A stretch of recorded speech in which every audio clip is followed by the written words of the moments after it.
আসসালামু আলাইকুম। আমার কাছে একটা বই এসেছে সম্প্রতি।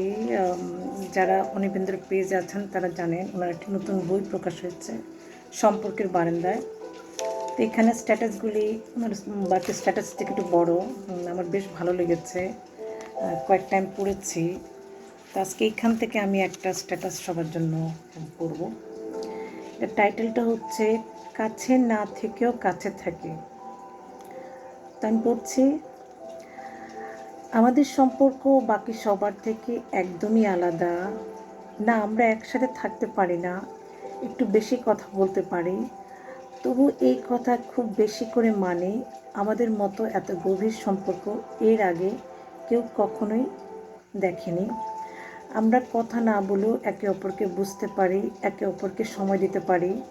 এ ঠিক কীভাবে সম্ভব হয় তা সবসময় বুঝতেও পারি না, তবু আমরা খুব কাছে থাকি। খুব শীতের দিনে ওর চোখের পাতায় এক বিন্দু শিশিরের কথা মনে করি।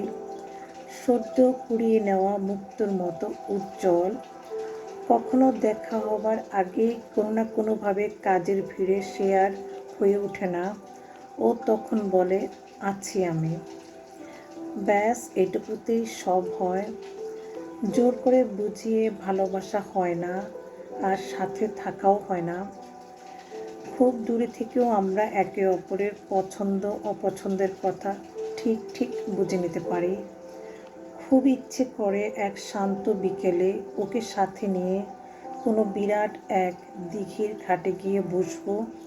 অনেকটা সময় ওর দিকে চেয়ে থাকার পর দু হাত নিজের হাতে টেনে নিয়ে বলবো, কিভাবে সবটা বুঝে নাও। আমি ওর উত্তর জানি।